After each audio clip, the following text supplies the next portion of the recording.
Hello everyone, तो स्वागत है आप सभी का पुनः एक बार आपके अपने YouTube चैनल पर, जिसमें आज हम कंप्लीट करने वाले हैं आज जो 19/12/2024 को भौतिक विज्ञान का जो हाफ ईयरली का पेपर कंप्लीट हुआ है उसके सॉल्यूशन को आज हम जानने वाले हैं। यानी पेपर के जितने भी वस्तुनिष्ठ प्रश्न हैं, फिल इन द ब्लैंक्स हैं, अति लघुत्रात्मक प्रश्न है और साथ में जितने भी न्यूमेरिकल हैं उन सब को कंप्लीट करने वाले हैं आज की क्लास में। तो प्यारे बच्चों, पेपर आप ले लीजिए और सही आंसर क्या है उसको आप नोट करते जाइए। न्यूमेरिकल जो है उनको आप कंप्लीट कर लीजिए और जानिए कि आज का पेपर आपका कैसा हुआ है।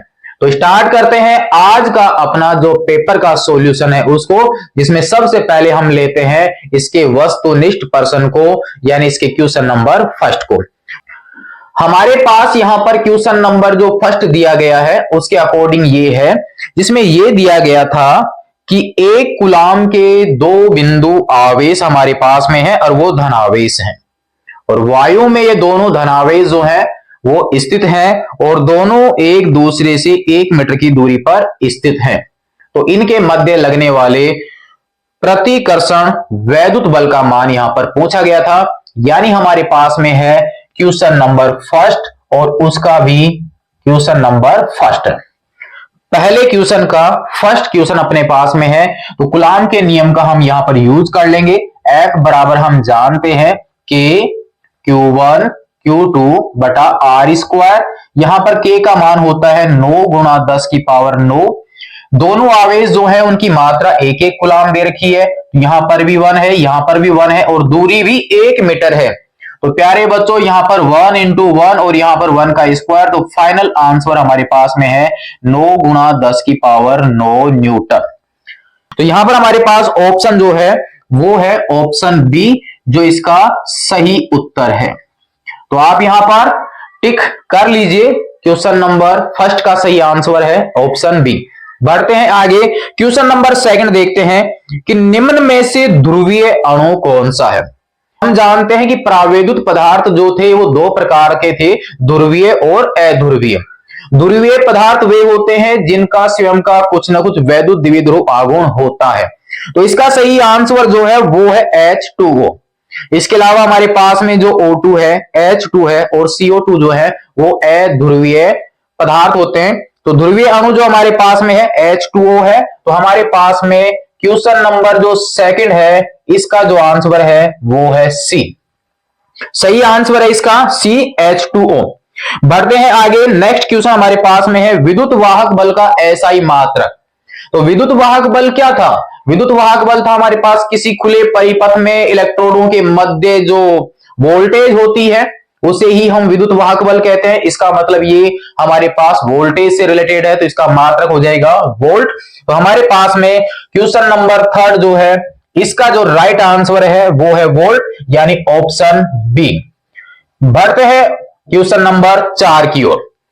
क्वेश्चन नंबर 4 जो है उसमें हमें यहां पर दिया गया है कि एक लंबे सीधे तार से 35 एम्पियर विद्युत धारा प्रवाहित हो रही है। इसका मतलब सीधे लंबे धारावाही चालक तार की बात हो रही है और इसमें धारा दे रखी है हमें प्यारे बच्चों 35 एम्पियर। तो क्या पूछा है? तार से 20 सेंटीमीटर दूरी पर, तार से 20 सेंटीमीटर की दूरी पर, तो आर का मान 20 सेंटीमीटर दिया गया है, आई इसमें प्रवाहित हो रही है। तो यहां पर चुंबकीय क्षेत्र का मान पूछा है 20 सेंटीमीटर दूरी पर। यहां पर आप एम्पियर के नियम का यूज कर लीजिए और एम्पियर के नियम के द्वारा यहां पर जो चुंबकीय क्षेत्र का फॉर्मूला था वो था हमारे पास में B बराबर mu naught I upon 2 pi R। सभी मान अपने पास अवेलेबल है, मान रख लीजिए फटाफट और हल कर लीजिए। तो म्यू नॉट का मान हम जानते हैं 4 पाई इंटू 10⁻⁻7 होता है। आई का मान हमें दे रखा है 35 है, यहां पर 2 पाई को रहने दीजिए क्योंकि ऊपर वाले को काट देगा। आर का मान अपने पास में कितना है 20 और सेंटीमीटर में था, मीटर में आप कन्वर्ट कर लीजिए तो 10 की पावर यहां पर -2 भी हो गया। यहां से ये डिवाइड हो जाएगा 2 से, ये 2 इसको डिवाइड कर देगा कितने से 10 से, और 10 यहां पर डिवाइड कर देगा तो पावर बच जाएगी -1।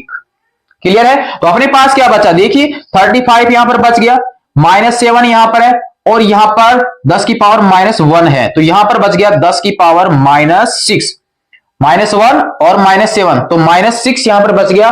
और यूनिट क्या हो जाएगी इसकी? टेस्ला। ये अपने पास में आंसर आने वाला है, क्लियर है। लेकिन आप यहां पर चाहो तो इसको 3.5 लिख सकते हो, तो यहां पर एक पावर हो जाएगी कम, एक पावर नीचे जाएगी, तो आपके पास में यहां पर 3.5 इंटू 10⁻⁻5 टेस्ला, ये हमारे पास में इसका फाइनल आंसर होगा, या ये वाला इसका आंसर होगा। दोनों मैच करके देख लीजिए, जो भी आंसर है वही है हमारे पास में क्वेश्चन नंबर 4 का राइट आंसर। तो प्यारे बच्चों, हमारे पास ये जो आंसर है वो है ऑप्शन नंबर डी में, यानी द में, ऑप्शन नंबर डी द इसके अंदर है।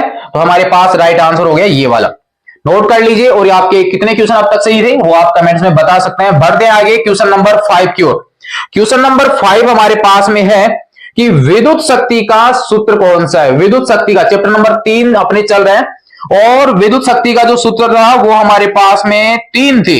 एक हमारे पास में था V और I का, एक हमारे पास में था I²R, और एक हमारे पास में था V²/R। अब आप यहां पर देख लीजिए कौन सा आपको मैच हो रहा है, उसके अनुसार आपका राइट आंसर मिल जाएगा। आप कमेंट्स में बता दीजिए कौन सा आंसर है यहां पर। ऑप्शन नंबर यहां पर है सी, सही आंसर इसका है सी। तो क्वेश्चन नंबर 5 में राइट आंसर सी है, 100% सही आंसर है ऑप्शन सी। बढ़ते हैं आगे क्वेश्चन नंबर 6 की ओर। एक संपूर्ण चक्र में प्रत्यावर्ती धारा का औसत मान कितना होता है? काफी बार एग्जाम में पूछा जाता है ये क्वेश्चन, तो पिछले सत्र में राजस्थान बोर्ड की एग्जाम में पूछा गया था। और प्रत्यावर्ती धारा का औसत मान जो होता है एक संपूर्ण चक्र के लिए वो होता है 0। तो इसका राइट आंसर 0 है। ऑप्शन आप देख लीजिए कौन सा होगा, ऑप्शन यहां पर है डी। बढ़ते हैं आगे, नेक्स्ट अपने पास में है क्वेश्चन नंबर 7। क्वेश्चन नंबर 7 में हमें दे रखा है कि 1/√μ0 और ε0 किसके बराबर है? ये तो हम जानते हैं प्रकाश के वेग के बराबर है, यानी विद्युत चुंबकीय तरंगे जो थी उस चैप्टर से ये पॉइंट अपने पास में आ रहा है। वैसे चाहो तो आप μ0 का मान रख सकते हो, ε0 का मान रख सकते हो, हल कर सकते हो। तो आंसर आ जाता है 3 × 10⁸ मीटर पर सेकंड। ऑप्शन में कई बार यहां पर माइनस लिख के दे देते हैं, तो ध्यान रखना आपके पास में प्लस का 8 ही होना चाहिए। ऑप्शन देख लीजिए कौन सा है। ऑप्शन अपने पास में है, देखिए ऑप्शन डी में -8 भी दिया हुआ है, तो आप जल्दबाजी नहीं करें, आराम से समझ के कीजिए। Option number C right answer है इसका, ऑप्शन नंबर सी। बढ़ते हैं आगे क्वेश्चन नंबर 8 की ओर। क्वेश्चन नंबर 8 अपने पास में यहां पर है कि यदि वायु के सापेक्ष कांच का अपवर्तनांक, एन से हम दर्शा सकते हैं, कांच का, ग्लास का है वायु के सापेक्ष, और मान अपने पास में है 3/2। अब पूछा है कांच के सापेक्ष वायु का, वायु का है कांच के सापेक्ष, तो उत्क्रमणीयता के सिद्धांत के अनुसार उल्टा कर दीजिए, सीधा सा है, क्योंकि ए और जी। आंसर 2/3, ऑप्शन ए बिल्कुल राइट आंसर है, ऑप्शन ए क्वेश्चन नंबर 8 का। क्लियर है? तो अपने एबेसिडर टाइप के 8 क्वेश्चन कंप्लीट हो चुके हैं। बढ़ते हैं आगे क्वेश्चन नंबर 9 की ओर। उस उत्तल लेंस की क्षमता क्या होगी, यानी पावर पूछा गया है, जिसकी फोकस दूरी 40 सेंटीमीटर है। क्वेश्चन नंबर 9, फोकस दूरी दे रखी है 40 सेंटीमीटर, ठीक है, और हमें पूछी गई है पावर का मान। तो चूंकि हम जानते हैं कि P बराबर होता है 1/f, ये अपने पास मीटर के रूप में होता था, यहां पर अपने पास में सेंटीमीटर दिया है, अगर मीटर में देता तो हम 1/f यूज कर लेते, या आप चाहो तो यहां पर 40 को हल कर सकते हो। देखिए 40 यहां पर हो गया 10⁻⁻2 हो गया, मीटर में रख लीजिए 1/40, 10⁻⁻2 ऊपर जाएगा तो कितना हो जाएगा 100 हो जाएगा, 0 कट जाएगा, 2.5 प्लस में आ जाएगा डायोप्टर, बिल्कुल राइट आंसर हो जाएगा प्लस 2.5। सीधा सा है कि अगर आपको सेंटीमीटर में वैल्यू दी जाती है तो आप इसका सूत्र जो है वो यूज करेंगे 100/f का, क्योंकि सेंटीमीटर जब मीटर में बदलेगा तो पावर -2 रहेगी, जो नीचे जाएगी ऊपर जाके अपने आप 100 बन जाएगा। इस समय सेंटीमीटर आपको वैल्यू दी जाए तो आप डायरेक्ट ही वहां पर सो यूज कर लीजिए। नहीं करते हैं तो आप इस प्रकार से बदल के हल कर लीजिए। तो ऑप्शन आपके पास में है, ऑप्शन है बी। तो क्वेश्चन नंबर 9 का राइट आंसर है बी। तो यहां पर हमारे पास जो जो आंसर आपको बोले गए हैं उनको आप टिक कर लीजिए। अब बढ़ते हैं इससे आगे क्वेश्चन नंबर 10 की ओर। यहां पर हमारे पास में क्वेश्चन नंबर 10, फ्रिंज चौड़ाई का सूत्र क्या है?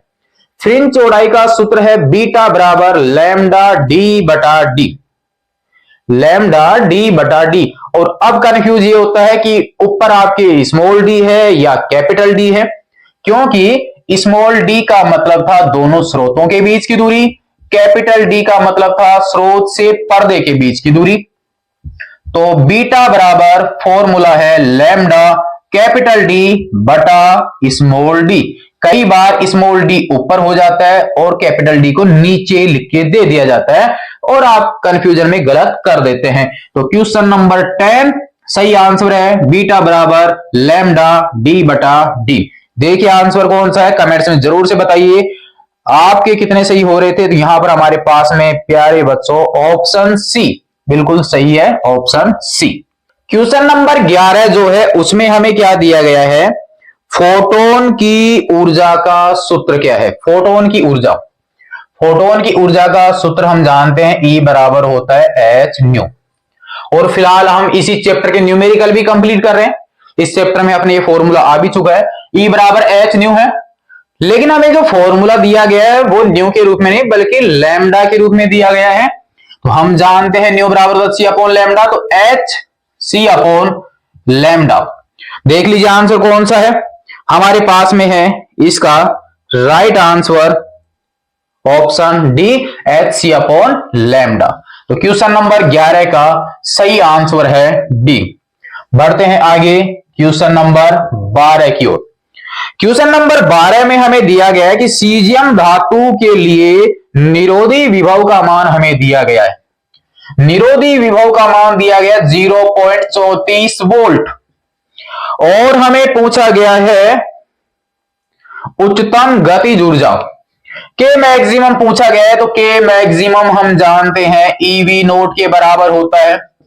ईवी नोट अपने पास में है तो ई का मान हम जानते हैं 1.6 10⁻⁻19। यह अपने पास में 0.34 और आपके पास में किस में आ जाएगा, जूल में। इलेक्ट्रॉन वोल्ट में कंप्लीट करोगे तो यही मान नीचे भी तो आएगा। तो आपके पास में अगर एक नंबर का क्वेश्चन हल करने के लिए हो तब आप ऐसे हल कीजिए और आंसर 0.34 इलेक्ट्रॉन वोल्ट निकालिए लिखकर। अन्यथा हम जानते हैं कि ये आपके वोल्ट में है, ये आपके इलेक्ट्रॉन वोल्ट में जैसे ही कंप्लीट होगा तो साथ में इलेक्ट्रॉन वोल्ट लगा दीजिए। तो हमारे पास में राइट आंसर है 0.34 electron volt, option number A.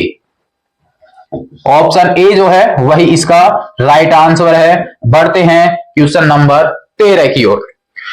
यहां पर दे रखा है कि संघट प्राचाल के न्यूनतम मान के लिए प्रकीर्णन कोण का मान कितना होता है। नाभिक वाला चैप्टर है, संघट प्राचाल बी अपने पास में है और बी का जो मान था वो हम जानते हैं cot θ/2 के समानुपाती होता है। ये जो अपने पास में नाभिक है और ये एक तरह से एल्फा गण का पथ हो गया और एल्फा गण इस प्रकार से प्रकीर्णित होता है। तो अपने पास में यहां ये जो स्पर्श रेखा इसके बीच में एंगल होता है थीटा, जिसको कि हम प्रकीर्णन कोण कहते हैं। तो इस समय इन दोनों के बीच की जो दूरी होती है इसी को बोलते हैं संघट प्राचाल। तो इसका मतलब जैसे जैसे थीटा बढ़ेगा इसका मतलब ये पॉइंट आपके नीचे आता जाएगा, नीचे आता जाएगा। इसका मतलब जैसे जैसे थीटा बढ़ता जाएगा बी का मान क्या होता जाएगा, कम होता जाएगा। और बी का मान यहां पर न्यूनतम यानी 0 ही हो जाए तो वो कितने डिग्री के लिए होगा, जब आपके एल्फा गण वापस इसी साइड में चला जाएगा यानी 180 डिग्री। बाकी आप चाहो तो यहां से हल भी कर सकते हो। यहां पर हमारे पास में है बी, यहां पर कोई कांस्टेंट लेता हूं मैं, यहां पर पी, यहां पर cot θ/2। बी का मान 0 है, पी है अपने पास में cot θ/2 है, तो यहां पर cot θ/2 बराबर 0 हो गया। और cot की टेबल में 0 जो है वो 90 डिग्री के लिए होता है। तो cot θ/2 और यहां पर हो गया cot 90 डिग्री। वैसे आप यहां पर cot इनवर्स कर सकते हैं। तो θ/2 बराबर हो गया 90 और थीटा बराबर हो गया 180 डिग्री। यानी बी का मान 0 होगा और वो भी न्यूनतम होगा कब, जब प्रकीर्णन कोण का मान 180 डिग्री होगा। तो राइट आंसर आप देख लीजिए 180 डिग्री आपके पास में है ऑप्शन सी पर। अब बढ़ते हैं आगे क्वेश्चन नंबर 14 की ओर, जिसमें हमें दिया गया है कि हाइड्रोजन परमाणु में अंतरतम इलेक्ट्रॉन कक्षा की त्रिज्या, जो कि हमारे पास में इसकी प्रथम कक्षा होगी, उसकी त्रिज्या हमें दी गई है। यानी हमारे पास में है क्वेश्चन नंबर 14, हमें प्रथम कक्षा की त्रिज्या, जिसे कि हम बोर त्रिज्या भी कहते हैं, जिसे कि हम ए से भी दर्शा देते हैं, कई जगह ए नोड से भी दर्शाया जाता है, उसका मान हमें दिया गया 5.3 गुणा 10 की पावर -11 मीटर। ये हमें दिया गया है। यहां पर हमें ज्ञात करना है यहां पर हाइड्रोजन परमाणु की दूसरी कक्षा की त्रिज्या। तो हम सीधा सा जानते हैं कि Rn जो होता है हाइड्रोजन परमाणु के लिए, वो पहले वाली कक्षा का n² गुणा होता है। तो सीधा सा है, 2 है तो इसका मतलब 4 का गुणा कर दीजिए, 3 है तो 9 का गुणा कर दीजिए। तो हमारे पास में इस मान को डायरेक्ट आप 4 से गुणा कर दीजिए, आंसर आपका आ जाएगा। हमारे पास में हो जाएगा 5, ये हो जाएगा 2, 20 और 1 21 गुणा 10 की पावर -11। ये पॉइंट यहां पर आएगा।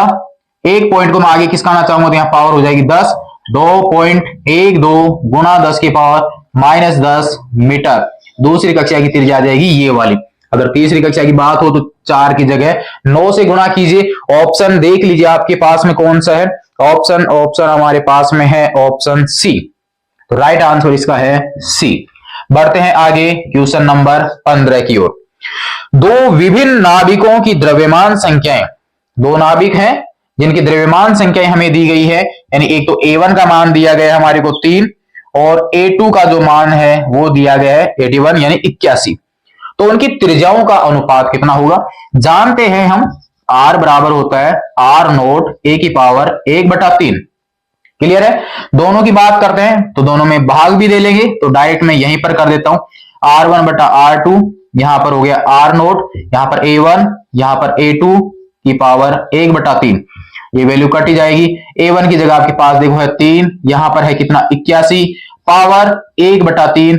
यहां पर ऊपर हल कर देता हूं मैं, तो 1/27 पावर 1/3। 27 का घनमूल जो है वो हो जाएगा 3।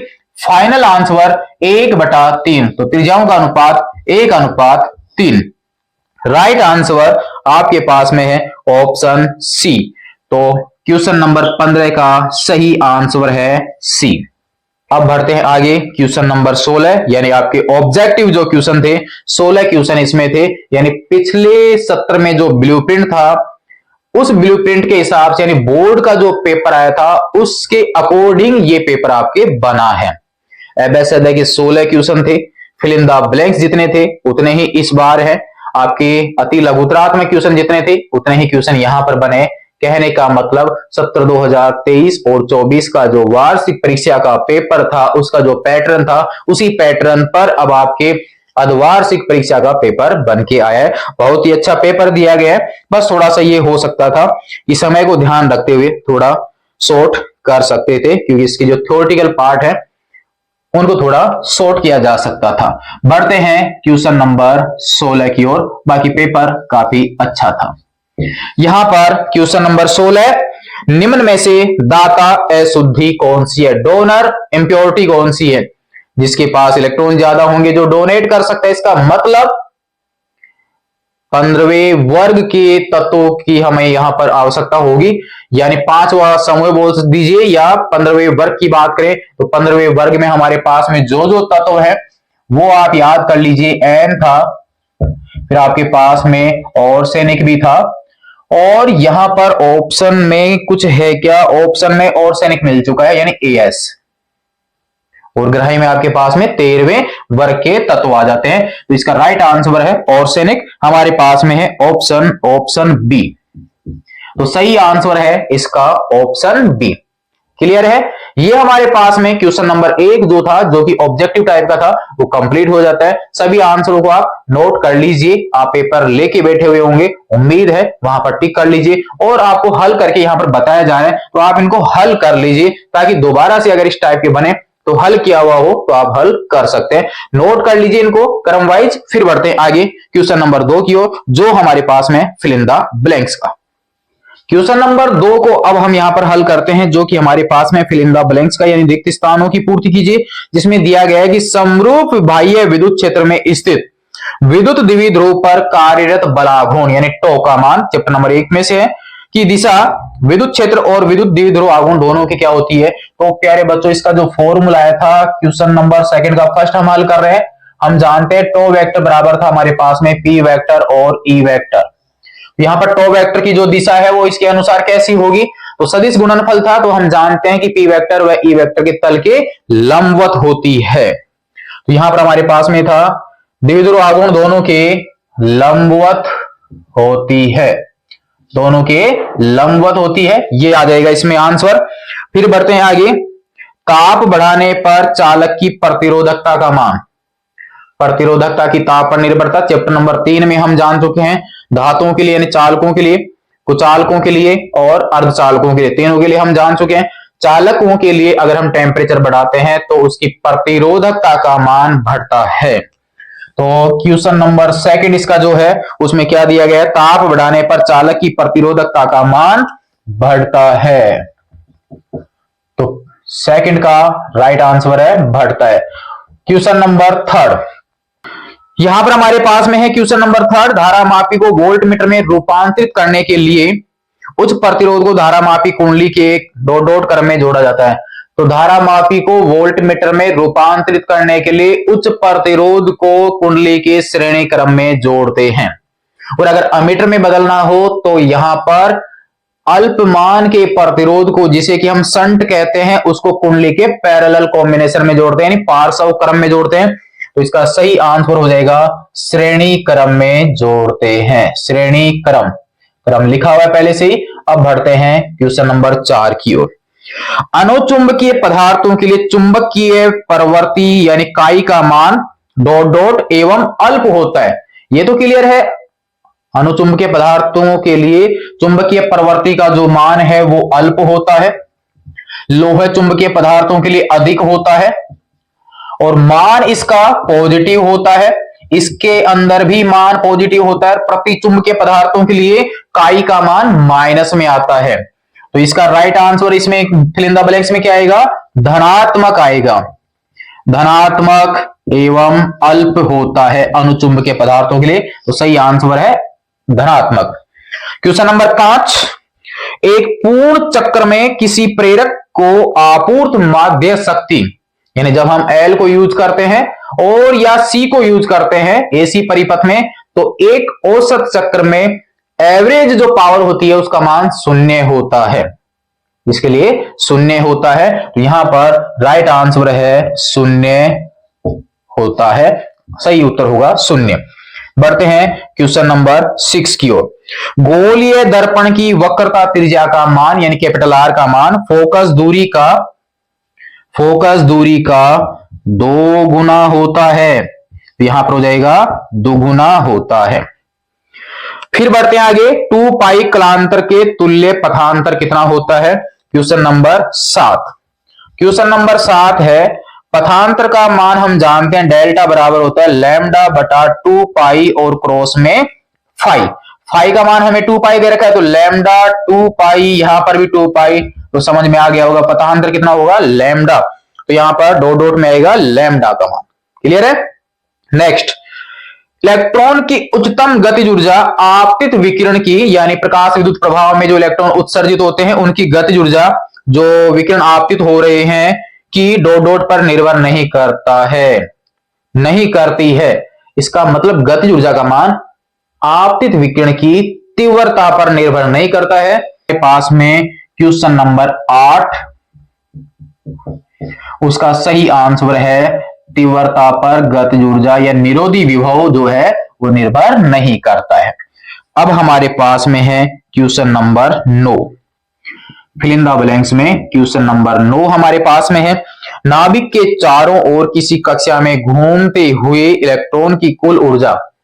परमाणु का जो मॉडल था जो बोर के द्वारा दिया गया था उसमें यह था कि प्रत्येक इलेक्ट्रॉन नाभिक के चारों ओर जो कक्षाएं बनी हुई है एक निश्चित ऊर्जा की कक्षाओं में चक्कर लगाता है, यानी उस कक्षा में चक्कर लगाते समय उसकी ऊर्जा में कोई परिवर्तन नहीं होता, यानी ऊर्जा क्या रहती है, सदैव नियत होती है। क्लियर है। अब बढ़ते हैं आगे क्वेश्चन नंबर 10। ये हमें दिया गया है कि ताप बढ़ाने पर अर्धचालक की बढ़ती है। टेम्परेचर बढ़ाने पर अर्धचालक की क्या बढ़ेगी, चालकता बढ़ती है, क्योंकि टेम्परेचर बढ़ाने से कुछ सहसंयोजक इलेक्ट्रॉन जो होते हैं जो संयोजकता बैंड से चालन बैंड में चले जाते हैं, जिससे उनकी चालकता बढ़ जाती है। क्वेश्चन नंबर 2 भी आपके कंप्लीट है, सभी 10 के 10 जो आंसर है वो आपके सामने है। अब बढ़ते हैं आगे क्वेश्चन नंबर 3 की ओर। अति लघुत्रात्मक क्वेश्चन है, बिल्कुल शॉर्ट क्वेश्चन है, उनके बारे में भी थोड़ा सा जान लेते हैं। किसी विलगित ऋणावेश के कारण समविभव पृष्ठ को चित्र द्वारा प्रदर्शित कीजिए। यानी कोई ऋणावेश है उसके द्वारा समविभव पृष्ठ कैसे होंगे, तो हम जानते हैं कि एकल धनावेश हो या एकल ऋणावेश हो, उनके कारण समविभव पृष्ठ संकेंद्रीय गोले होते हैं। क्लियर है। बस यहां पर क्या होगा, वैद्युत क्षेत्र रेखाएं जो है वो भीतर की ओर हो जाएंगी, बस इतना ही फर्क होगा। तो संकेंद्रीय गोले आपको यहां पर बनाना है। ठीक है। नेक्स्ट आपके पास में ओम के नियम को प्रदर्शित करने वाले V व I के मध्य आलेख बनाइए। तो ओम के नियम के अनुसार हम जानते हैं, ये इसका फर्स्ट हो गया, ये अपने पास सेकंड है। V और I में ग्राफ आपको बनाना है, तो सीधी सरल रेखा इस प्रकार से बन जाएगा। नेक्स्ट है कि जब प्रकाश विरल से सघन माध्यम में गति करता है, विरल माध्यम से सघन माध्यम में गति करता है, तो उसकी चाल में कमी क्यों आती है। तो प्यारे बच्चों, चाल में कमी आती है उसके अपवर्तनांक के कारण। अपवर्तनांक के कारण आता है, तो n बराबर हम जानते हैं C/V होता है। विरल माध्यम से सघन में जाएगा तो V बराबर आपके पास में क्या हो जाएगा, n। ये C/n हो गया। V का मान, तो V का मान निकालेंगे तो ये आपके पास C फिक्स हो गया। अपवर्तनांक आपके पास में सघन माध्यम का बढ़ जाएगा निर्वात की अपेक्षा, तो जब इसका मान बढ़ेगा तो V के मान में क्या हो जाएगी, कमी। तो राइट आंसर इसमें आप लिख सकते हो, अपवर्तनांक बढ़ने के कारण इसकी चाल में कमी हो जाएगी। नेक्स्ट हमारे पास में है क्वेश्चन नंबर 4, या आपके पास में क्वेश्चन नंबर 3 हो गया इसका। क्वेश्चन नंबर 4 है, आइंस्टीन का प्रकाश विद्युत समीकरण लिखिए। आइंस्टीन का तो हम जानते हैं कि मैक्सिमम बराबर होता है h nu minus h new not. h new not है कार्यफलन, क्योंकि किसी धातु की सतह को हम एनर्जी देते हैं, कौन सी, h न्यू। वहां पर कुछ एनर्जी इलेक्ट्रॉनों को उत्सर्जित करने में खर्च हो जाती है, फाई नॉट। शेष जो बच जाती है वो उनको गति करवाने में खर्च हो जाती है, जो हमारे पास में है गतिज ऊर्जा के बराबर। तो के मैक्सिमम बराबर h nu minus phi nought लिख दीजिए, या h न्यू नॉट आपके पास में आइंस्टीन का प्रकाश विद्युत समीकरण। बढ़ते हैं आगे। हाइड्रोजन परमाणु की निम्नतम अवस्था में कुल ऊर्जा, निम्नतम अवस्था में कुल ऊर्जा जो है वो हमें यहां पर दी गई है -13.6 इलेक्ट्रॉन वोल्ट। कुल ऊर्जा इतनी दी गई है, तो इस अवस्था में इलेक्ट्रॉन की गतिज ऊर्जा कितनी होगी, गतिज ऊर्जा उसकी कुल ऊर्जा के बराबर ही होती है। फाइनल आंसर अगर आपको याद हो तो E बराबर हमारे पास में आया था -1/2 ZE² 4πε0 R²। ये आपके पास में था, और ये अकेला उसकी स्थितिज ऊर्जा के बराबर था। तो इसका मतलब ये आपके पास गतिज ऊर्जा के बराबर ही मान है, लेकिन गतिज ऊर्जा माइनस में नहीं होती, प्लस में होती है, तो गतिज ऊर्जा का मान हो जाएगा 13.6 इलेक्ट्रॉन वोल्ट। आप लिख सकते हैं के बराबर यहां पर ई का जो मान था उसका आप मॉडुलस ले लीजिए, और मान हो जाएगा 13.6। और स्थितिज ऊर्जा कुल ऊर्जा की डबल होती है। सीधा सा है, के बराबर होता है ई के, और यू होता है 2e के। ये हमेशा पॉजिटिव रहती है, तो आपके पास में आंसर 13.6 ही रहेगा। नेक्स्ट अपने पास में है इसमें द्रव्यमान क्षति की परिभाषा। तो परिभाषा तो आप जानते ही हैं कि नाभिक का निर्माण जब होता है तो उसका जो द्रव्यमान होता है वो न्यूक्लियनों के द्रव्यमान से कम होता है, उसको ही द्रव्यमान क्षति कहते हैं। चुंबकत्व के लिए गाउस का नियम लिखिए। तो किसी बंद पृष्ठ के लिए चुंबकीय क्षेत्र का जो पृष्ठीय समाकलन होगा उसका मान हमेशा शून्य होता है। ये अपने पास में अति लघुत्रात्मक प्रश्न थे। फेराडे का विद्युत चुंबकीय प्रेरण का नियम आपको लिखना था। 2 नियम इसके हैं, दोनों आप यहां पर लिख सकते हैं। ये अपने पास में क्वेश्चन नंबर 3 भी कंप्लीट हो जाता है। अगर एक अपना कंप्लीट हो चुका है, यानी आपके पास में ऑब्जेक्टिव टाइप के क्वेश्चन कंप्लीट हो चुके हैं, fill in the blanks complete हो चुके हैं, और अति लघुत्रात्मक यानी वेरी शॉर्ट आंसर क्वेश्चन वाले जो हैं वो भी सब कंप्लीट हो चुके हैं। अब अपने पास में बड़े क्वेश्चन हम ले रहे हैं, जिसमें कि अपने पास में 1.25 नंबर वाले और कुछ आगे के जो क्वेश्चन है बड़े वो अपने को दिए गए, उनको हम कंप्लीट करते हैं और उनमें भी न्यूमेरिकल हम जानने वाले हैं, क्योंकि आपके पास में जो डेरिवेशन है या जो परिभाषाएं वगैरह है उनको तो आपने हल कर लिया होगा। अब अपने पास में इनकी आंसर क्या क्या मिल रहे हैं उसको हम थोड़ा समझ लेते हैं। क्वेश्चन नंबर 5 अपने पास में है, जो कि बोर्ड के एग्जाम में आया हुआ क्वेश्चन है, जिसमें हमें क्या दिया गया कि 10 वोल्ट और नगण्य आंतरिक प्रतिरोध, यानी हमारे पास में आंतरिक प्रतिरोध जो है वो नगण्य है, वोल्टेज इसकी 10 है और एक बैटरी है। इसका मतलब हमें विद्युत वाहक बल का मान यहां पर दिया गया है, विद्युत वाहक बल का मान हमें यहां पर दिया गया है 10 वोल्ट। और आगे क्या बोला है, बैटरी एक घनीय परिपथ, यानी ये जो बैटरी है एक घनीय परिपथ या जाल के विकर्ण सम्मुख कोणों से जुड़ी हुई है, यानी विकर्ण में मिलने वाले कोणों से ये बैटरी जुड़ी हुई है, घन के रूप में है और परिपथ जाल में 1 ओम प्रतिरोध के 12 प्रतिरोधक हैं, यानी 12 प्रतिरोधक प्रत्येक एक एक लाइन के ऊपर जुड़े हुए हैं, क्योंकि हम जानते हैं कि इसके जो कॉर्नर होते हैं, जो भुजाएं होती हैं वो 12 होती हैं, प्रत्येक भुजा पर एक एक प्रतिरोधक लगा हुआ है, प्रत्येक का मान 1 ओम है। तो परिपथ जाल का समतुल्य प्रतिरोध क्या होगा ये हमें यहां पर बताना है। तुल्य प्रतिरोध हमें बताना है, यहां पर आपके पास में आर का मान जो है 1 ओम दिया गया है। तो सबसे पहले तो हम यहां पर एक छोटी सी घन की संरचना कंप्लीट कर लेते हैं, एक घन की संरचना कंप्लीट करते हैं, उसके बाद इसको समझेंगे। यहां पर अपने पास में एक घन को हम कंप्लीट करते हैं, फिर समझते हैं इसके आगे का भाग।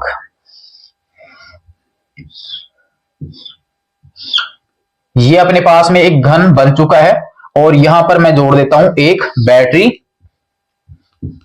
और यहां पर मैं की चालू कर देता हूं। यहां पर ये विकर्ण जुड़ा हुआ है तो इसका मतलब मैं यहां पर इसको जोड़ देता हूं, ये प्लस माइनस ई अपने पास में कितना 10 वोल्ट, ये आपके पास में की। यहां पर इनकी प्रत्येक जो भुजाएं हैं ना, इन सभी कॉर्नर पे एक एक ओम का प्रतिरोधक लगा हुआ है। कहने का मतलब यहां पर हर पॉइंट पे एक प्रतिरोधक जुड़ा हुआ है, हर पर, ठीक है। यहां पर सभी पर प्रतिरोधक जुड़े हुए हैं, आप यहां पर सही तरीके से बना सकते हैं। मैं यहां पर शॉर्ट टाइप में कंप्लीट कर देता हूं, आप यहां पर परफेक्ट एग्जाम में अगर आता है तो सही तरीके से सर्किट बना के आए, वहां पर समझा के आए। प्रत्येक भुजा पर एक एक ओम का प्रतिरोधक जुड़ा हुआ है। अपने पास में कौन सा बच रहा है देख लेना आप, यहां पर एक ये भी बच चुका है, लीजिए सभी के ऊपर प्रतिरोधक जुड़ चुके हैं। अब हमें यहां पर इस पूरे नेटवर्क का तुल्य प्रतिरोध ज्ञात करना है। यहां पर अपने पास में किरचॉफ का नियम लग जाएगा प्यारे बच्चों, देखो ए बी सी और डी, इसको मैं नाम दे देता हूं सी डैश, यहां पर इसको नाम दे देता हूं मैं बी डैश, इसको दे देता हूं मैं ए डैश और इसको नाम दे देता हूं डी डैश। क्लियर है। अब अपने पास देखो जैसे ही धारा इस पॉइंट पे आएगी ना, तो यहां पर इस पार्ट में, इसमें और इसमें 3 भागों में डिवाइड हो जाएगी, धारा 3 भागों में डिवाइड हो जाएगी। इसलिए मैं इस बैटरी के द्वारा जाने वाली धारा को ही मान लेता हूं 3i है। आप i भी मान सकते हैं, 3i मैंने मान लिया ताकि वो 3 साइडों में जाएगी तो i के रूप में हो जाएगा। आप i मानते हो तो i/3 और i/3 ये बन जाएगा। यहां पर आपके पास जैसे ही पहुंचेगा तो किरचॉफ के नियम के अनुसार इस साइड में करंट कितनी जाएगी i, इस पार्ट में यहां पर भी एक प्रतिरोधक लगा हुआ है, ये अपन छूट गया, यहां पर भी धारा कितनी i और इस साइड में भी धारा कितनी जाएगी i जाएगी। बताइए कोई समस्या हो तो। नोड पॉइंट पर आने वाली धारा वहां से जाने वाली धाराओं के बराबर होती है। तो यहां पर 3i मैंने मान लिया ताकि 3 भागों में डिवाइड हो तो i आराम से बट जाएगा। अब ये i धारा जैसे ही यहां इस नोड पॉइंट पे पहुंची, फिर यहां पर 2 पार्ट हो रहे हैं, इसका मतलब अब इस पार्ट से i/2 और इस पार्ट से i/2 आधी आधी धारा हो जाएगी। बिल्कुल आराम से समझिए इसको आप। ऐसे ये धारा जब इधर जाएगी तो यहां पर भी नोड पॉइंट हो गया, तो इस साइड में i/2 और इस साइड में भी i/2। ये धारा ऊपर जाएगी इस पॉइंट पर, तो यहां पर भी धारा 2 भागों में डिवाइड हो गई, i/2 और इस साइड में भी i/2। अब आप देखिए ये धारा यहां पर पहुंच रही है, ऐसे ही इस वाली लाइन से ये धारा भी यहां पर पहुंच रही है, इससे आ रही है i/2, इधर से आ रही है i/2 और यहां से कंप्लीट हो रही है कितने i/2 इधर से आ रही है, दोनों मिल जाएंगे तो कितनी हो जाएगी i हो जाएगी। ऐसे ही देखिए इस पार्ट से ये वाली लाइन, ये जो आपके जाल के जो भुजा है जिसको हम शाखा कहते हैं, इससे आपके पास में कितनी जा रही है i/2। ऐसे ही इस साइड से आपकी i/2 जा रही है तो इस साइड में से कितनी जाएगी i गुजरेगी, मिल जाएंगे दोनों। ऐसे ही देखिए इस वाली लाइन से यहां पर इस लाइन के द्वारा यहां पर पहुंच रही है, यहां से इसके द्वारा यहां से पहुंच रही है, और इस वायर में कितनी हो जाएगी आई।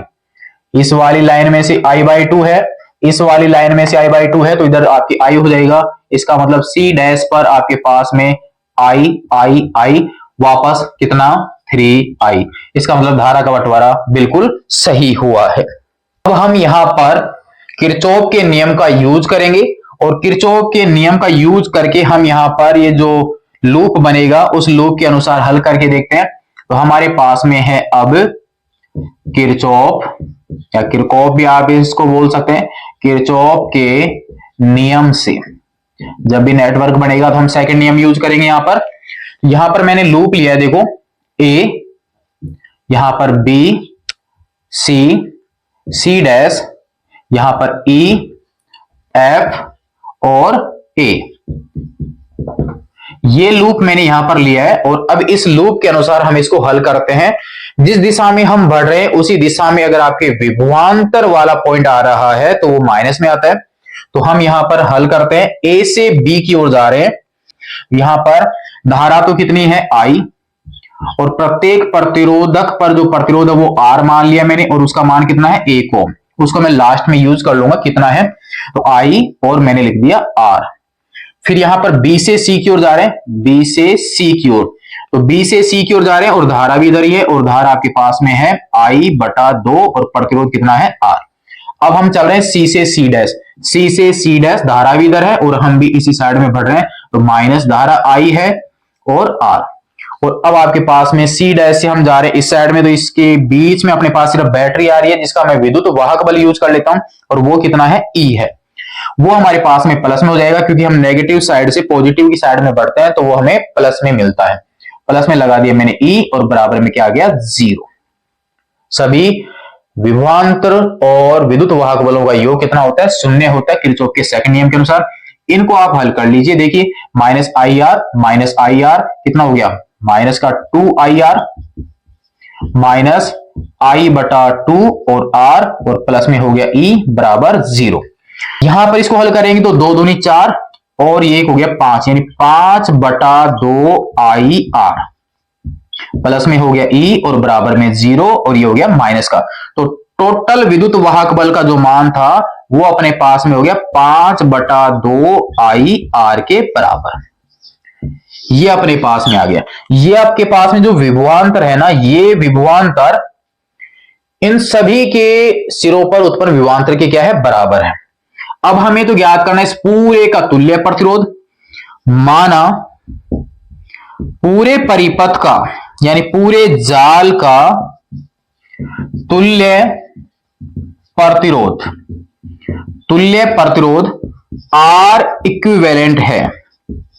तो अब हमारे पास में क्या आएगा, प्रतिरोध बराबर होगा कुल विद्युत वाहक बल और कुल धारा, कुल विद्युत वाहक बल बटा कुल धारा। ये अपने पास में फॉर्मूला आ जाएगा R इक्विवेलेंट बराबर, क्योंकि ओम के नियम के अनुसार V बराबर क्या होता है IR, तो R बराबर क्या हो गया वोल्टेज और करंट। कुल विद्युत वाहक बल कितना है E है। कुल धारा कितनी है पूरे परिपथ में, कुल धारा 3I है, कुल धारा 3I है। E का मान आपने यहां से निकाला है, तो आप R EQ बराबर, इसकी जगह मैं लिख देता हूं 5/2 IR, और बटा में हो गया 3 और ये I से I कट जाएगा, 2 यहां पर नीचे आ जाएगा, तो R इक्विवेलेंट बराबर 5/6R। ये अपने पास में मान आ जाता है इसका। और R EQ बराबर 5/6, R का मान कितना है 1 गुणा में 1 यानी 5/6 ओम आ जाएगा। ये जितने भी 12 प्रतिरोधक लगे हुए हैं तो इन सभी का तुल्य प्रतिरोध जो है वो 5/6 ओम प्राप्त होगा। बोर्ड की एग्जाम में पूछा गया क्वेश्चन है। पास में क्वेश्चन नंबर 5 है जो कंप्लीट है, नोट कर लीजिए फटाफट, फिर बढ़ते हैं इसके आगे। अब बढ़ते हैं आगे और क्वेश्चन नंबर हम हल करते हैं। यहां पर है क्वेश्चन नंबर 10। क्वेश्चन नंबर 10 को हम यहां पर जान लेते हैं। एक छोटी दूरबीन के अभिदृश्यक और नेत्रिका की क्षमताएं हमें दी गई हैं। फोकस दूरी नहीं, हमें यहां पर इनकी क्षमताएं दी गई हैं अभिदृश्य की। तो उसको मैं दर्शा देता हूं पी नोड से, और वो हमें दी गई है 3 डायोप्टर। और नेत्रिका की क्षमता जो है, जिसको कि मैं पीई से दर्शा देता हूं, वो हमारे पास में 27 डायोप्टर। तो हमें पूछा गया दूरबीन की आवर्धन क्षमता का मान, और दूरबीन की आवर्धन का जो मान होता है वो फोकस दूरी के हिसाब से हम जानते हैं m बराबर होता है माइनस एफ नोट बटा एफ ई।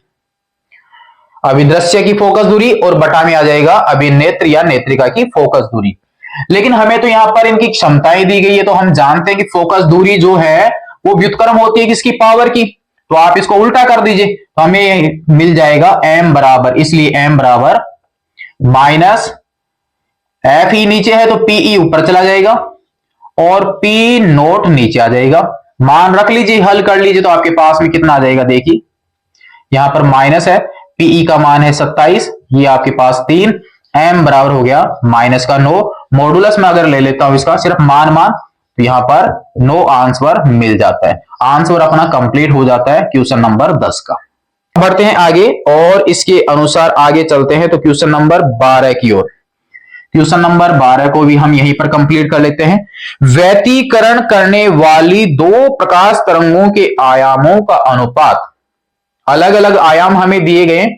वैसे आपके बुक में जो डेरिवेशन है वो अलग अलग आयाम नहीं लेकर समान आयाम लेकर डेरिवेशन किया हुआ है, ठीक है। अलग अलग आयामों का नहीं है, लेकिन वैसे टीचर्स के द्वारा बता दिया जाता है कि अलग अलग आयाम जब हम यूज करते हैं तो कितना होता है। तो हमारे पास यहां पर आयामों का अनुपात दिया गया है। तो मान लीजिए एक अपने पास में तरंग आयाम A1 है, दूसरी का A2 है, इनका अनुपात हमें दिया गया है 4:3। ये हमें यहां पर दिया गया है, तो इसको मैं ऐसे लिख लेता हूं A1 बराबर अपने पास में आ जाएगा 4/3 और A2। तो क्या पूछा गया है, अधिकतम और न्यूनतम तीव्रताओं का अनुपात ज्ञात कीजिए। तो हमें आई मैक्सिमम बटा आई मिनिमम का मान पूछा गया है, ये पूछा गया।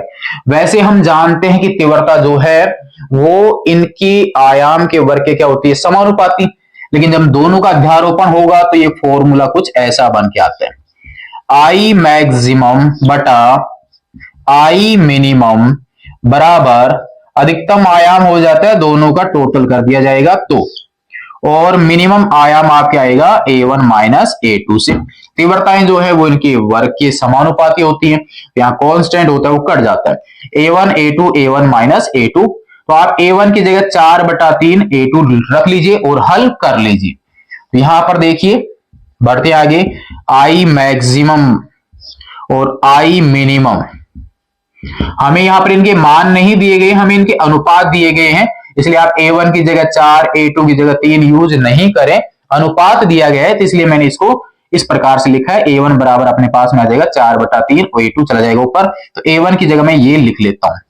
अपने पास देखिए A1 की जगह हो गया 4/3 A2 प्लस में A2 का होल स्क्वायर, ऐसे ही 4/3 A2 माइनस A2 का होल स्क्वायर। यहां से A2 को आप कर लीजिए चाहो तो बाहर, यहां से A2 को चाहो तो कर लीजिए बाहर।